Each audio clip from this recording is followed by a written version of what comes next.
سكوت غرف العمليات التي لا تغفو بالرباط كانت الخيوط تغزل بدقة العناكب وصبر الصيادين. لم يكن طرفي النهائي المغرب والسنغال مجرد صدفة كروية، بل كان اختبارا حقيقيا لجاهزية الأسود في حماية أمن القارة. منذ اللحظة الأولى رصدت أعين المخابرات المغربية تحركات مشبوهة، اتصالات خارجية عابرة للحدود تهدف لتسميم العرس الكروي، لكن الغباء كان حليفهم، إذ لم يدركوا أنهم يواجهون رواد الأمن السبراني الذين أمنوا مونديال قطر بشهادة العالم بفضل تكنولوجيا لا تترك شاردة ولا واردة. مع انطلاق صافرة البداية بدأت المسرحية اليائسة، هجوم إعلامي ممنهج يتبعه هجوم تقني لتعطيل البث، قبله تصدي مغربي فوري وصامت. لم يكن تعاقد المغرب مع شركة نتفليكس عبثا أو للترفيه، بل كان قرارا سياديا مدروسا لتوثيق الخيانة بالصوت والصورة، وتحويل كل مكالمة مشبوهة وكل لقطة من أكثر من 800 كاميرا المثبتة بدقة 4K إلى دليل إدانة دامغ أمام الرأي العام الدولي.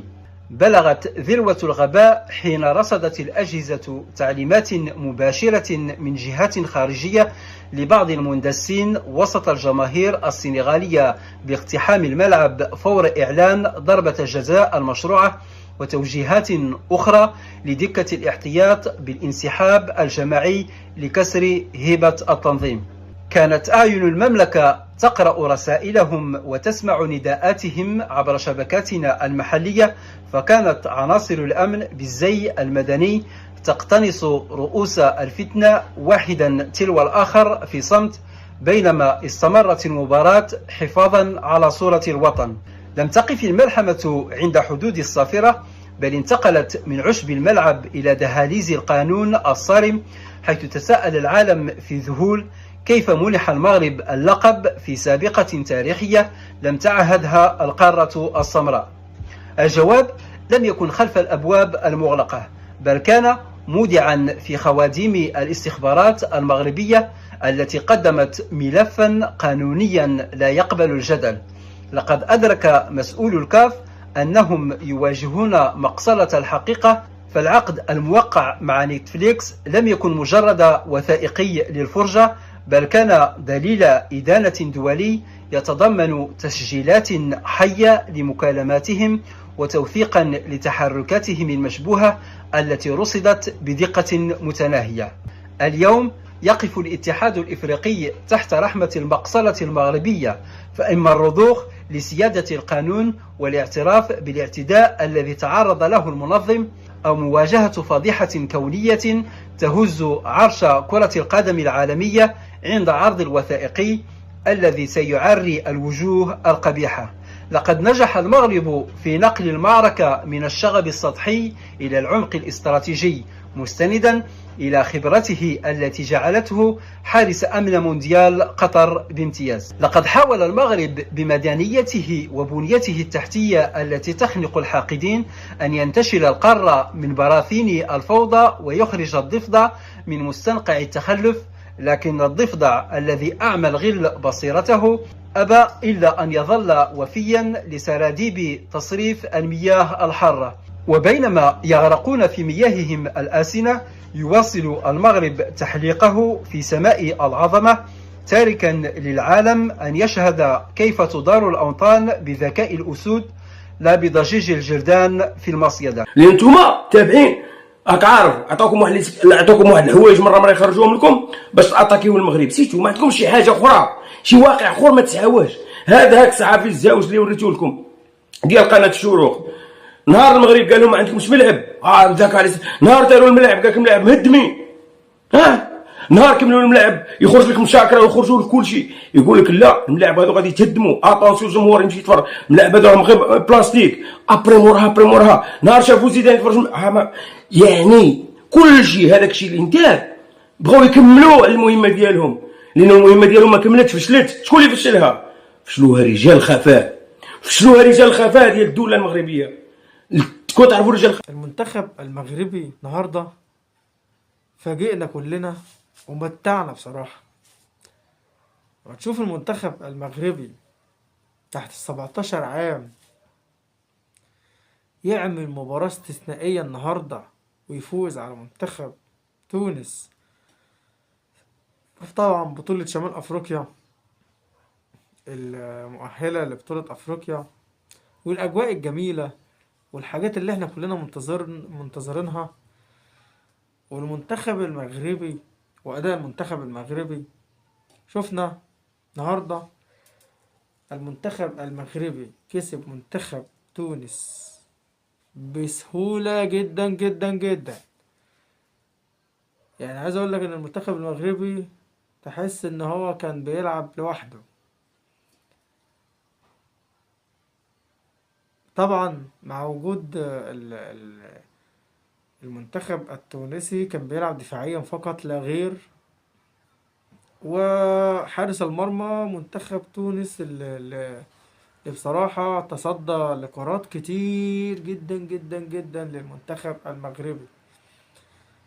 يعني النهاردة منتخب المغرب ضيع كرات، عايز اقول لك يعني لو اي حارس مرمى غير الحارس بتاع النهاردة بتاع تونس كان شال كتير، والله العظيم كان شال كتير جدا جدا.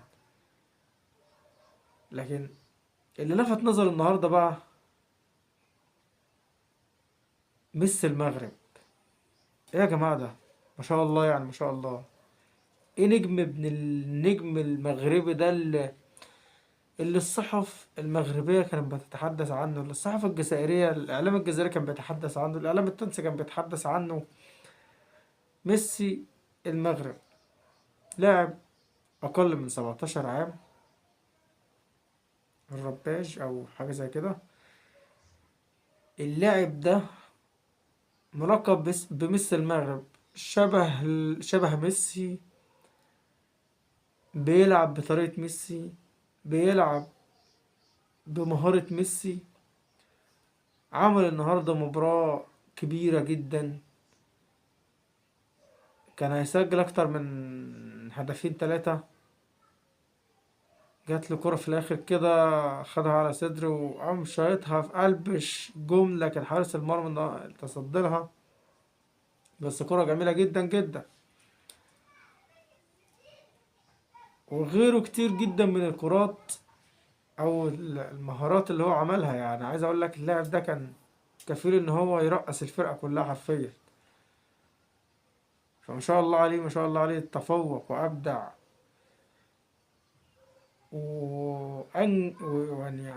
ونجح المنتخب المغربي في أول مباراة للمنتخب المغربي في بطولة شمال أفريقيا. الواحد كان منتظر المنتخب المغربي يلعب بفروغ الصبر. الواحد كان منتظر أبناء المملكة المغربية يتألقوا ويبدعوا كالعادة. يا جماعة المغرب غير، المنتخب المغربي مختلف. المنتخب المغربي يختلف عن أي منتخب في أفريقيا.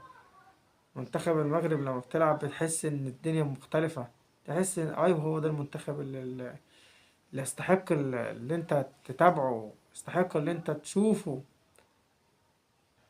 أبناء المغرب العظماء، لعيبة كلها لعيبة تحت 16 سنة 17 سنة، بتلعب في أحسن أندية في العالم حرفيا. ما شاء الله ما شاء الله عليهم. احنا لما نيجي نتكلم بقى على النجاح، هو النجاح بقى من الأساس، من التربية الصحيحة، من الجامعة الملكية، من فوزي لقجع. طبعا رئيس الجامعة الملكية فوزي لقجع فرحان بأبنائه، فرحان إن المنتخب بلده عمل مباراة كبيرة، عمل مباراة استثنائية، عمل مباراة صعبة لمنتخب تونس. للهدف التاني حط منتخب تونس في مأزق كبير جدا، جاي في الدقايق الأخيرة من الوقت بدل ضائع. الحكم كان معطي 5 دقائق وقت بدل ضايع. يقوم اللعيبة المغاربة يقوم في الدقيقة الرابعة مسجلين هدف يدرس، مسجلين هدف من الأهداف الرائعة للمنتخب المغربي، ليصبح المنتخب المغربي 2-1. منتخب تونس كان بيعافر، عارف ان منتخب المغرب صعب، عارف ان ابناء المغرب هيكسبوا بكل سهولة، لكن هو كان مفيش مفر غير كده. هو المنتخب المغربي عقدة المنتخبات العربية والأفريقية حرفيا. يعني بصراحة حابب أبارك للمنتخب المغربي العملاق، حابب أبارك للمنتخب المغربي الجبار. صحيح هو تحت 17 عام لكن كبير مقاما. هذا المنتخب الكبير، 1000 مليون مبروك لهذا المنتخب.